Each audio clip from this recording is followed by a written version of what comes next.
Minal aidin wal faizin. Selamat Lebaran bagi teman-teman yang merayakannya. Seberapa lama Israel dapat bertahan setelah perdamaian semua negara Think Tank? 17 April mungkin merupakan hari yang akan disesali Israel di masa depan, karena mereka melewatkan peristiwa terpenting tentang nasib nasional mereka. Mengapa demikian?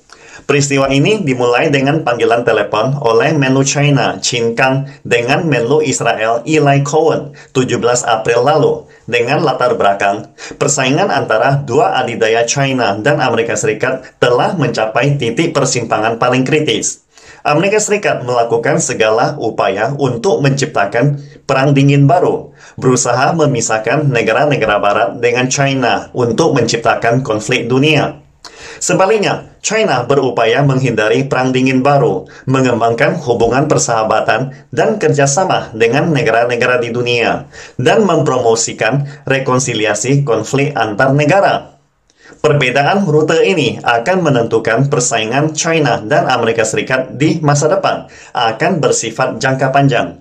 Di persimpangan jalan seperti itu, apakah memilih jalur China atau jalur Amerika Serikat sangat menentukan nasib suatu bangsa. Misalnya, ketika China diam-diam mendamaikan Arab Saudi dan Iran, membuat seluruh dunia terkejut, terutama Amerika Serikat langsung terpana. Sehingga juru bicara Gedung Putih terbingung dan tidak koheren saat menghadapi pertanyaan wartawan. Faktor utamanya adalah semua negara telah menyadari struktur kekuatan dunia telah berubah, sehingga banyak negara bergegas melakukan rekonsiliasi, terutama negara-negara di Timur Tengah, ataupun Brasil dan Argentina segera mengumumkan kembalinya mereka ke grup benua Amerika untuk memaksimalkan kepentingan mereka sendiri. Itulah mengapa kita melihat hari ini para pemimpin negara di dunia berbaris mengunjungi China satu demi satu. Dengan latar belakang rekonsiliasi global seperti itu, Israel masih terus melakukan serangan militer terhadap rakyat Palestina. Tahukah Anda apa konsekuensinya? Jawabannya diperkirakan dalam waktu dekat. Israel akan menjadi duri bagi negara-negara Timur Tengah dan kemudian menjadi duri bagi seluruh dunia, karena Israel bergerak melawan tren dunia. Ketika Arab Saudi dan Iran berhasil didamaikan China, Turki dan Mesir juga mencapai rekonsiliasi. Suriah dan negara-negara Arab juga mencapai rekonsiliasi. Qatar dan Bahrain dan negara-negara lain juga telah mencapai rekonsiliasi satu sama lain. Atau bahkan Houthi dengan Arab Saudi juga telah mulai memanggil saudara satu sama lain. Lalu ketika seluruh kawasan Timur Tengah tidak ada masalah lagi, hanya ada dua masalah utama di Timur Tengah nantinya, yaitu pasukan ilegal Amerika Serikat di negara berdaulat Suriah dan konflik Palestina-Israel. Think Tank adalah wilayah inti persaingan negara adidaya dunia. Inilah alasan mendasar peperangan selalu terjadi di Timur Tengah setelah Perang Dunia Kedua, dan tidak pernah berhenti dalam beberapa dekade terakhir. Pada akhirnya, persaingan adidaya dunia Amerika Serikat, China, Rusia akan berfokus pada masalah Israel-Palestina. Ketika seluruh dunia berkonsentrasi pada isu Palestina-Israel, mengingat dunia tidak lagi didominasi oleh Amerika Serikat, maka seberapa lama Israel dapat bertahan atau bertindak semaunya seperti masa lalu telah menjadi pertanyaan besar. Belum lama ini, saya melihat ada pandangan unik yang mengatakan masalah Taiwan akan diselesaikan di Timur Tengah. Taiwan sebagai salah satu bagian dari China, mengapa sampai hari ini belum dapat disatukan karena campur tangan Amerika Serikat. Oleh karena itu, menyelesaikan masalah Taiwan pada hakikatnya adalah menyelesaikan masalah pengaruh Amerika Serikat di Pasifik Barat. Di manakah inti masalah pengaruh Amerika di Eurasia? Jawabannya di Timur Tengah.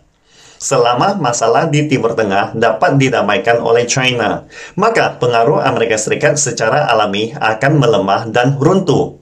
Dan Taiwan secara alami juga akan disatukan tanpa harus menembakkan satu butir peluru pun. Karena latar belakang di atas, itulah mengapa Menlu Qin Gang menelpon Menlu Israel Eli Cohen. Perlu diketahui, China sangat jarang mengambil inisiatif untuk menelpon negara-negara lain di masa lalu. Tetapi jika mereka mengambil inisiatif menelponnya, itu pertanda masalah penting. Oleh karena itu, jika kita ingin memahami seruan ini, kita harus memahami latar belakang di atas. China mendorong Israel dan Palestina untuk mengambil keberanian politik melanjutkan pembicaraan damai. China bersedia memberikan kemudahan untuk itu. Tidak ada kata terlambat untuk melakukan hal yang benar, tambah Menlu Qin Gang. China berharap Israel dan Palestina dapat hidup berdampingan secara damai dan menjaga stabilitas di kawasan. Mengandung konotasi seperti, pertama, situasi memanas Palestina dan Israel sangat beresiko lepas kendali, dan mengendalikan situasi menjadi prioritas utama bersama. Konotasi lebih lanjut dari pernyataan ini adalah, jika Anda tidak mengendalikannya, Anda sendiri akan kehilangan kendali. Kedua, jalan keluar utama bagi konflik Palestina-Israel adalah melanjutkan pembicaraan damai dan menerapkan solusi dua negara. Dengan kata lain, China tidak setuju dengan cara serangan militer Israel. China telah berulang kali mengundang Palestina dan Israel ke Beijing untuk berunding dalam beberapa tahun terakhir, dan ditanggapi positif oleh Palestina. Namun, Israel selalu berusaha menghindarinya. Konotasinya, jika Israel ingin aman, maka harus membuat Palestina aman. Jika tidak, Israel sendiri juga tidak akan aman. Lantas, bagaimana sikap Israel? Menlu Israel, Eli Cohen, menyampaikan terima kasih kepada China atas kesediaannya memberikan dukungan bagi konflik Israel-Palestina. Pihak Israel berharap menenangkan situasi, tetapi tampaknya sulit untuk menyelesaikan masalah ini dalam jangka pendek. Israel sangat mementingkan pengaruh China, sangat memperhatikan masalah nuklir Iran, dan mengharapkan China untuk memainkan peran positif di dalamnya. Artinya, maaf, China tidak bisa menyelesaikan masalah Palestina-Israel. Posisi China tidak akan mengubah sikap keras Israel terhadap Palestina.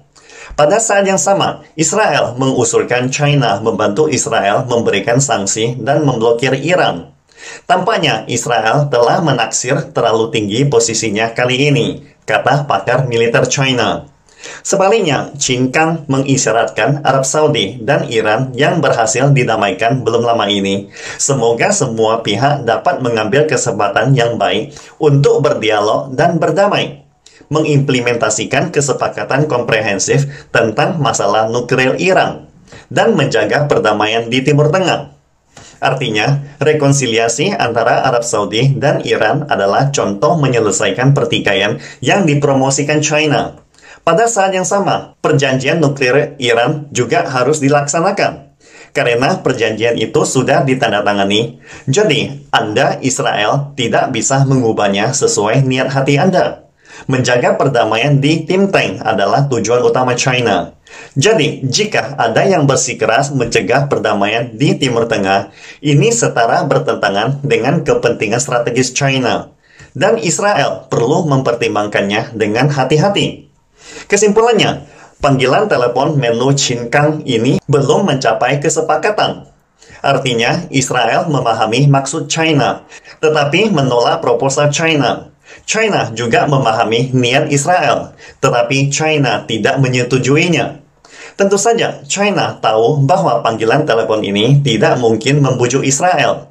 Namun, kedua belah pihak masih meninggalkan peluang untuk berdiskusi selanjutnya. Kedua belah pihak menyatakan pentingnya hubungan antara dua negara.